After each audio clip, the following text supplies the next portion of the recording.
নমস্কার। ব্যবসার হিসাবের খাতায় তো অনেক রকম পাওনা টাকার কথাই লেখা থাকে, তাই না? হ্যাঁ, থাকে তো বটেই।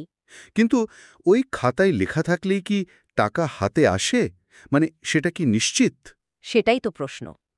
আজ আমরা এরকমই দুটো খুব পরিচিত কিন্তু কিছুটা আলাদা ধরনের পাওনা নিয়ে কথা বলবো। একটা হলো অ্যাকাউন্টস রিসিভেবল মানে এআর। আর অন্যটা নোটস রিসিভেবল বা এনআর। হ্যাঁ, দুটোই তো কোম্পানির ব্যালেন্স শিটে অ্যাসেট হিসাবে দেখানো হয়, মানে সম্পদ। কিন্তু এদের চরিত্র, এদের প্রভাব বেশ অন্যরকম। একদম। আমরা আসলে একটা নির্দেশিকার সাহায্য নিয়ে বিষয় দুটোকে একটু সহজ করে বোঝার চেষ্টা করব আজ। খুব ভালো হয়। মানে শুধু সংজ্ঞা নয়, বরং এদের আসল পার্থক্যটা কোথায়, কোনটা ব্যবসার জন্য কখন বেশি দরকারি, হুম। আর এই ধারণাগুলো ব্যালেন্স শিটের বাইরে মানে বাস্তবে কিভাবে কাজ করে সেটাই একটু খুঁটিয়ে দেখব। দারুণ। তাহলে চলুন শুরু করা যাক অ্যাকাউন্টস রিসিভেবল বা এআর দিয়ে। এটা তো খুব কমন, তাই না?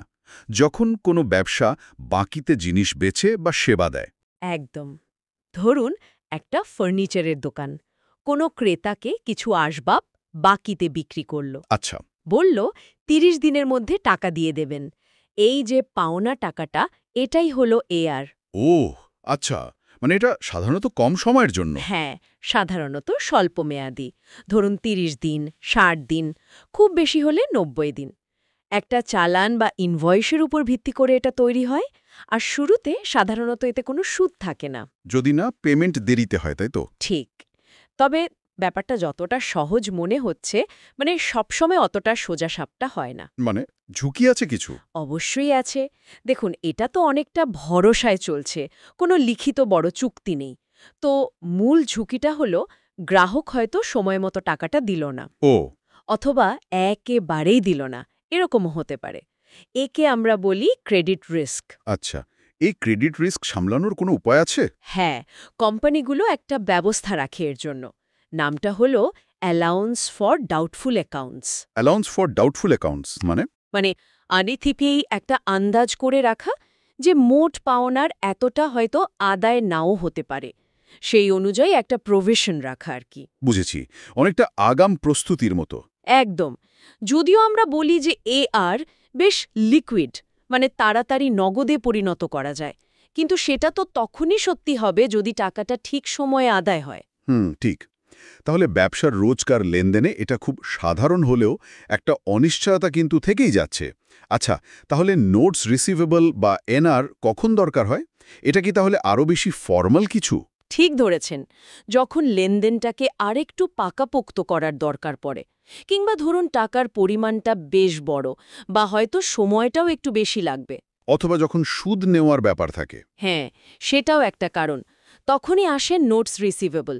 এটা কিন্তু একটা লিখিত, আইনগতভাবে বাধ্যতামূলক প্রতিশ্রুতি। লিখিত প্রতিশ্রুতি মানে? এটাকে বলে প্রমিসরি নোট, একটা ফর্মাল ডকুমেন্ট, যেখানে দেনাদার মানে যে টাকা দেবে সে সই করে জানায় যে নির্দিষ্ট তারিখে নির্দিষ্ট পরিমাণ টাকা, সাধারণত সুদসহ, ফেরত দেবে। ও, তার মানে এখানে একটা আইনি ভিত্তি থাকছে। এটা তো অনেক স্ট্রং তাহলে এআরের চেয়ে। হ্যাঁ, এটাই কিন্তু মূল পার্থক্য। এই প্রমিসরি নোট থাকার কারণে এটা অনেক বেশি ফর্মাল আর আইনগতভাবে বেশ জোরালো। আর এতে সুদও থাকে বললেন? হ্যাঁ, প্রায়শই সুদযুক্ত থাকে। আর মেয়াদ, মেয়াদ স্বল্প বা দীর্ঘ দুটোই হতে পারে। একটা উদাহরণ দিলে কেমন হয়?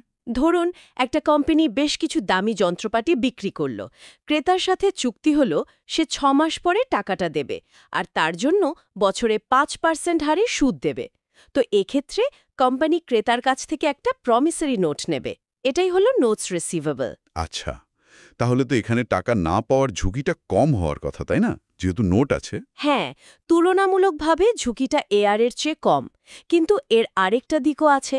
কি রকম? এটা কিন্তু এআর এর মতো অত সহজে বা চট করে নগদে পরিণত করা যায় না, তাই আমরা বলি এটা কম লিকুইড। ও আচ্ছা, তাহলে ব্যালেন্স শিটে এদেরকে কি আলাদা করে দেখানো হয়?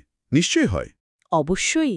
এআর তো সাধারণত কারেন্ট অ্যাসেট বা চলতি সম্পদ, মানে ১ বছরের মধ্যেই আদায় হবে ধরে নেওয়া হয়, অবশ্যই ওই ডাউটফুল অ্যাকাউন্টের প্রভিশন বাদ দিয়ে।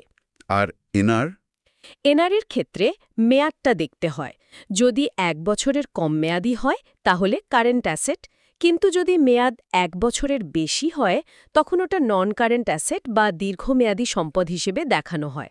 পরিষ্কার হলো। তাহলে যদি দুটোকে এক জায়গায় করে দেখি, মূল তফাতগুলো কি দাঁড়ালো আরেকবার বলবেন?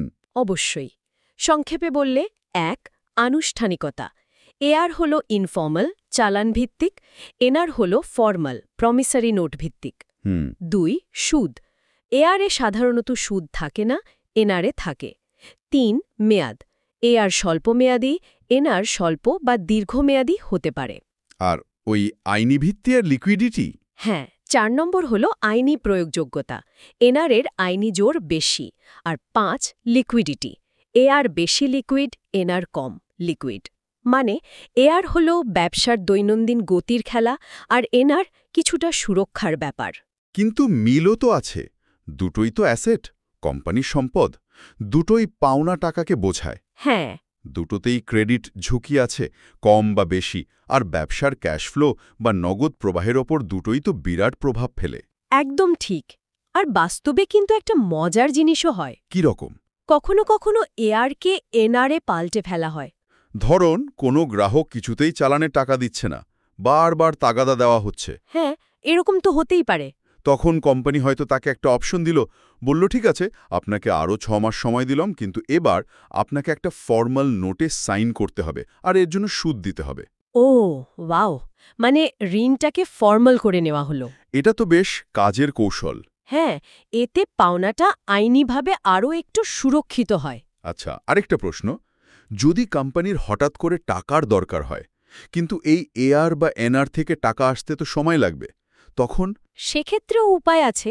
যেমন কোম্পানিগুলো তাদের এআর কোনো থার্ড পার্টি ফিনান্সিয়াল কোম্পানির কাছে কিছুটা কমে বিক্রি করে দিতে পারে। তাই নাকি?